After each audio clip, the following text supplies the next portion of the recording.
while I was down and out from the fire department, I had a lot of time to think. The second big change was reading. And the stucco mixer and the accident is something that happened to me. But the biggest change that I made happen myself was the choice to start reading. And that was because I asked myself the question, who do I have to become successful? Who do I have to become to buy an apartment building? Who do I have to become to live the life of abundance and everything that I want? It's not just about money, but it's about the option to do whatever I want. And I think that right there was one of the biggest catalysts, because reading, you'll ask anyone that actually has read, and I wasn't a reader before, but it's completely changed my life.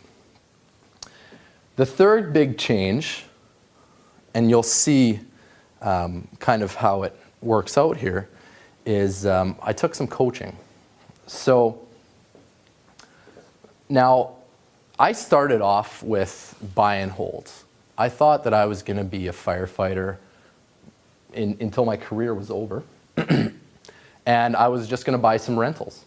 And I was going to sit back and buy more rentals and buy more rentals and buy more rentals. And I was going to be a landlord and a firefighter, and I'd be good with that. And I don't know what it was, but it wasn't.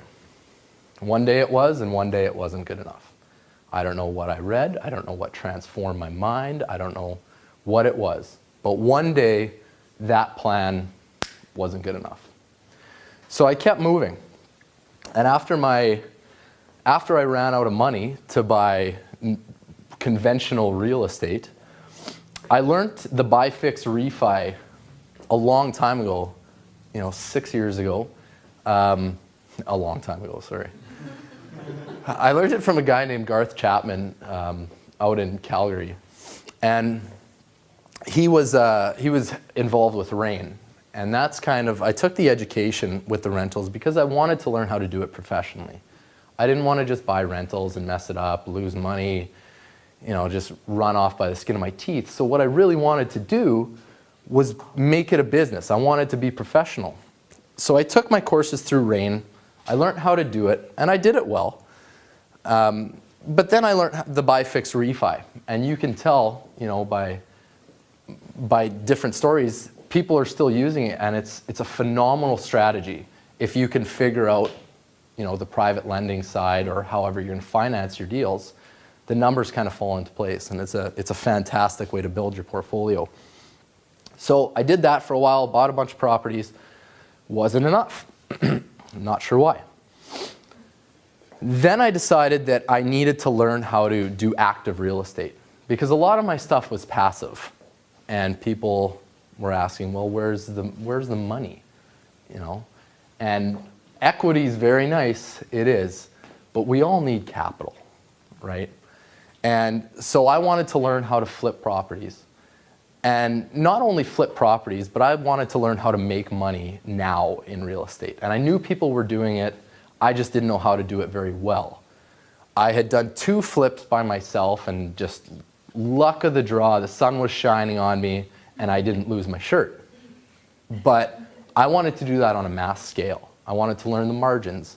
I wanted to stop doing it like an amateur. So I took coaching. And as you'll see, coaching did a really, really big thing in my life. I started to build properties. I grew up kind of in construction, so I knew how to build houses, but I'd never built them for myself. And creating Emmett Leo Homes, which is a luxury home builder that offers a different product that's not in Winnipeg. We're putting secondary suites in luxury homes. It's a new concept to Winnipeg. It's not new anywhere else outside of Winnipeg. So we're just kind of bringing it in, and I'm really excited about it. But that really, I needed to learn the business side, and that's what coaching helped me do. When I went to the investor forum, I was talking to a bunch of guys that were buying commercial property outside of big urban centers. I'd never thought of that before. So when I came back, I started looking outside of Winnipeg. And there's some amazing deals. They're a little harder to finance, but They're fantastic deals if you can get them. Now, as I said before, I was flipping some properties, and then I realized that it kind of, I'll touch on it a bit more later, but it wasn't bringing me where I wanted to go. And so I started doing higher end properties. And also with the coaching, my coach really pushed, and as coach should do, to be an entrepreneur, you have to learn how to sell your ideas. Unfortunately, you need to learn how to sell. And so over the course of a year and a half, I've been learning how to sell. And I actually work for an international company on their major sales accounts as a salesperson for them. And I'm really excited about when that's going to start. So one of the big issues with change is a fear of failure. And Paul, I was just talking to you before, and you asked me what I was doing. How many flips did you do this year? Well, I definitely didn't do as many as last year because I've been changing to something else, right? But still, saying, you know what, I've only done 2 flips this year, you still kind of get that in you. You know what I mean? Like, yeah, it's not what everyone thinks, or I'm not living up to other people's expectations, or whatever you're afraid of. Failure is something that cripples people. It absolutely cripples businesses and entrepreneurs, and the fear of failure has probably ruined more businesses than any one thing. Now, I love this definition. It is from Wiki, but failure is the state or condition of not meeting a desirable or intended objective and may be viewed as the opposite of success. The first part, whatever. The second part, and may be viewed as the opposite of success. So they're saying it may or may not, right? Everything I have done in my life has been a varying degree of success, right? Some of them I get the expected or intended results or objectives, and sometimes I don't.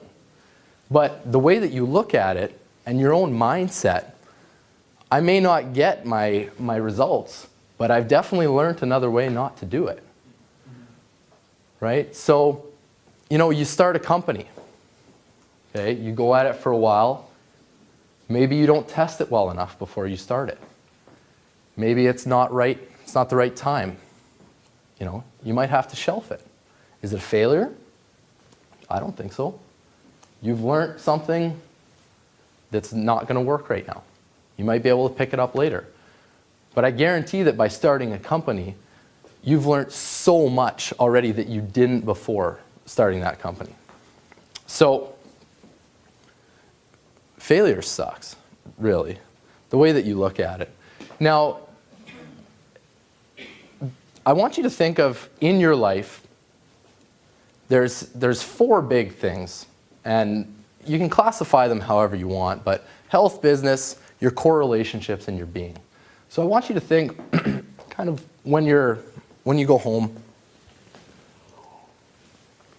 I want you to think, where in your life is it time to change? Whether it's your health, your business, that could be your job, it could be a side project, it could be real estate, it could be whatever you want it to be. Core relationships, husband, wife, significant other, friends, close friends, not close friends, it doesn't matter to me, but where do things need to change? They say you're the sum of 5 people that you hang out with. What does that tell you? Maybe, maybe not time to change, I don't know. Your being. Now, whether you're religious or not, whether you're spiritual, whether it's something that you believe in, I don't know, I don't judge, doesn't matter to me. But is it time for you to change? Now, everything in my life in the last, say, 10 years all of the choices that I've made and all of the big changes in my life, I've been able to classify into 4 things. It's either had to do with vision, with goals, my core values, or my mindset. Anything. Anything falls into one of those 4 categories. And I'll try to explain them here.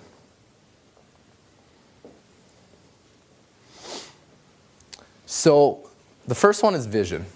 And I think this is the most important